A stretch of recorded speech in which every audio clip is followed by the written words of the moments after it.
Shalom, selamat pagi jemaat Tuhan. Berjumpa kembali dalam doa pagi online. Arti kehadiran. Jalanmu tak terselami oleh setiap hati kami. Namun satu hal ku percaya, ada rencana yang indah, tiada terduga kasih-Mu. Heran dan besar bagiku arti kehadiran-Mu selalu nyata di dalam hidupku. Penyertaan-Mu sempurna, rancangan-Mu penuh damai, aman dan sejahtera walau di tengah badai. Ingin ku selalu bersama, rasakan keindahan arti kehadiran-Mu Tuhan.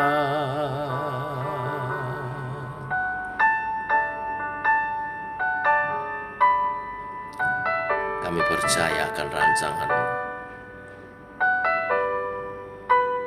rancangan-Mu yang ajaib bagi setiap kami. Jalan-Mu tak terselami oleh setiap hati kami. Namun satu hal ku percaya, ada rencana yang indah. Oh, tiada terduga kasih-Mu. Heran dan besar bagiku arti kehadiran-Mu selalu nyata di dalam hidupku. Penyertaan-Mu sempurna, rancangan-Mu penuh damai, aman dan sejahtera walau di tengah badai. Ingin ku selalu bersama, rasakan keindahan arti kehadiran-Mu Tuhan. Penyertaan-Mu sempurna, rancangan-Mu penuh damai, aman dan sejahtera walau di tengah badai. Ingin ku selalu bersama, rasakan keindahan arti kehadiran-Mu Tuhan.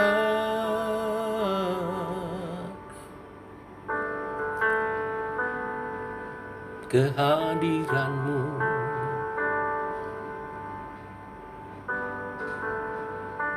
dalam hidupku. Tiba waktunya kami renungkan firman-Mu. Allah Roh Kudus, tuntunlah kami mengerti kehendak dan rencana-Mu. Dalam nama Tuhan Yesus Kristus. Amin. Bapak Ibu, kita lanjutkan renungan firman Tuhan pada pagi hari ini. Keluaran pasal 2, kita masuk ayat 11 sampai 22. Masih tentang perjalanan panggilan Musa. Demikian firman Tuhan. Pada waktu itu, ketika Musa telah dewasa, ia keluar mendapatkan saudara-saudaranya untuk melihat kerja paksa mereka. Lalu dilihatnyalah seorang Mesir memukul seorang Ibrani, seorang dari saudara-saudaranya itu. Ia menoleh ke sana sini, dan ketika dilihatnya tidak ada orang, dibunuhnya orang Mesir itu. Dan disembunyikannya mayatnya dalam pasir. Ketika keesokan harinya ia keluar lagi, didapatinya 2 orang Ibrani tengah berkelahi. Ia bertanya kepada yang bersalah itu, "Mengapa engkau pukul temanmu?"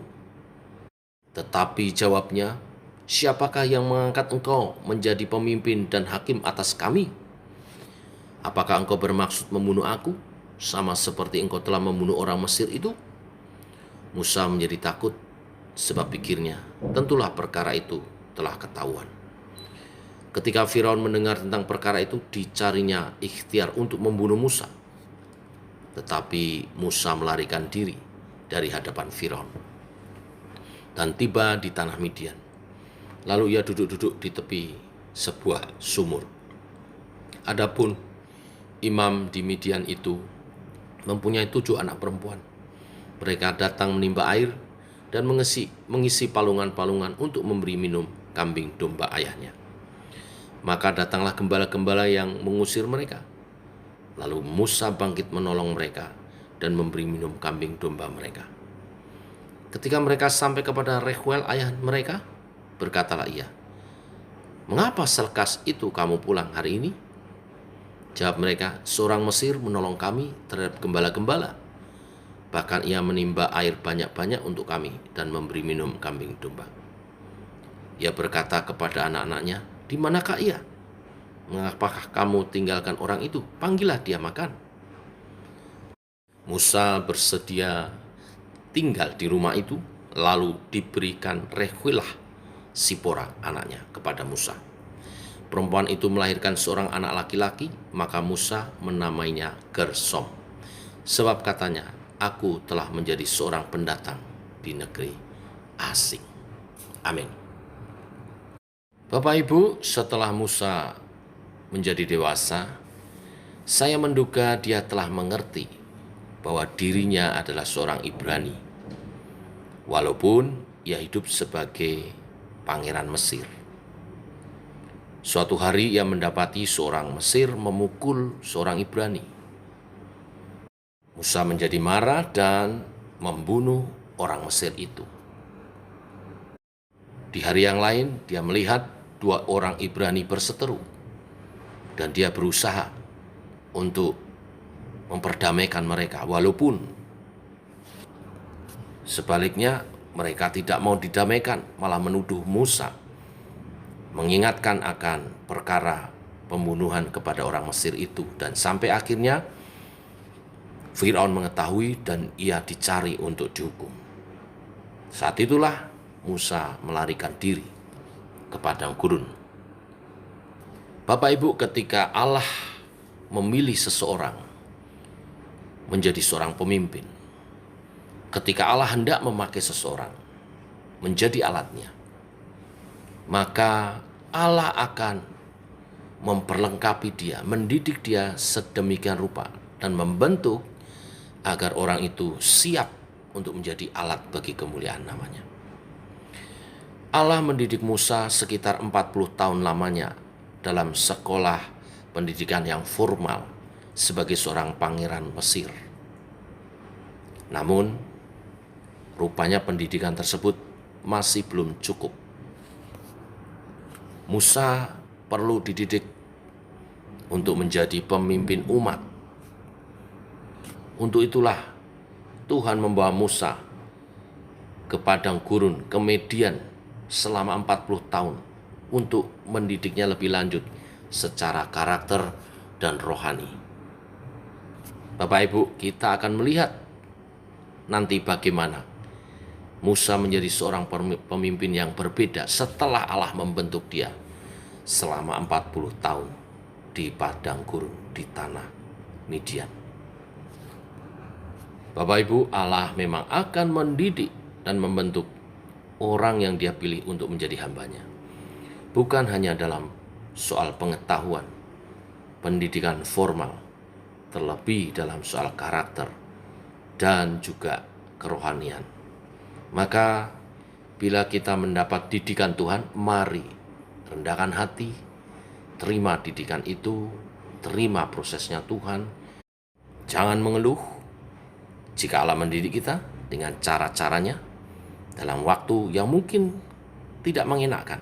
Karena itu berarti bahwa Allah sedang mempersiapkan kita untuk menjadi alatnya yang lebih efektif. Tuhan memberkati. Mari kita berdoa. Bapa, kami mengucap syukur oleh kasih dan anugerah-Mu, rahmat-Mu yang selalu baru. Pagi hari ini kami bangun dalam keadaan sehat. Ini anugerah, ini rahmat-Mu Tuhan. Ini berarti satu kali lagi, satu hari ini Engkau memberi kesempatan kami memuliakan Tuhan. Dan sebagaimana firman hari ini, Engkau membentuk kami, mendidik kami, setiap kami yang dipanggil seturut rencana-Mu Tuhan, untuk hidup mengasihi Tuhan, menjadi alat bagi kemuliaan-Mu.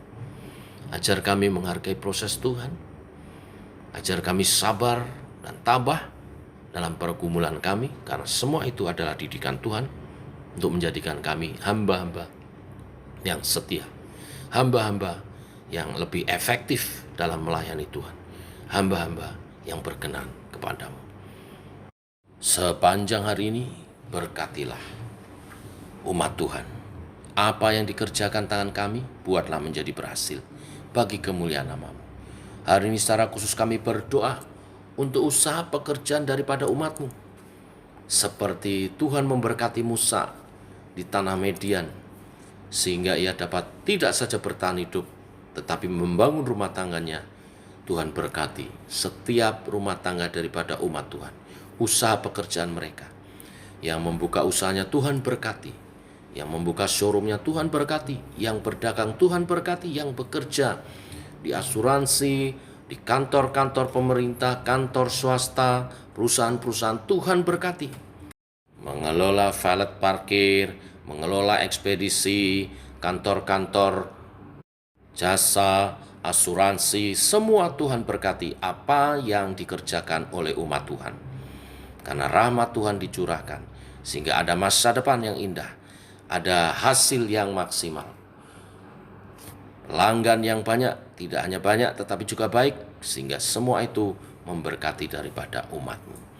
Demikian kami menyerahkan sepanjang hari ini usaha pekerjaan kami dalam pimpinan Tuhan, dalam berkat, kasih, dan rahmat Tuhan.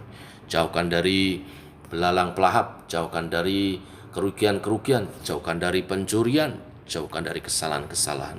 Tuhan menyertai, melindungi, memberi hikmat kami bekerja dengan baik sepanjang hari ini. Nama Tuhan dimuliakan. Saat anak-anak Tuhan bekerja dengan baik, saat anak-anak Tuhan mengerjakan tugasnya dengan tanggung jawab, dengan maksimal, nama Tuhan dimuliakan. Dan segala berkat yang dihasilkan, kami juga belajar mempersembahkan yang terbaik bagi kemuliaan nama Tuhan, bagi pekerjaan Tuhan lebih diluaskan. Demikian doa kami naikkan di dalam nama Tuhan Yesus Kristus. Amin. Demikian saudara, doa pagi kita. Selamat pagi, selamat berjalan bersama Tuhan. Jalani proses Tuhan, Dia membuat kita menjadi lebih baik. Tuhan memberkati. Shalom.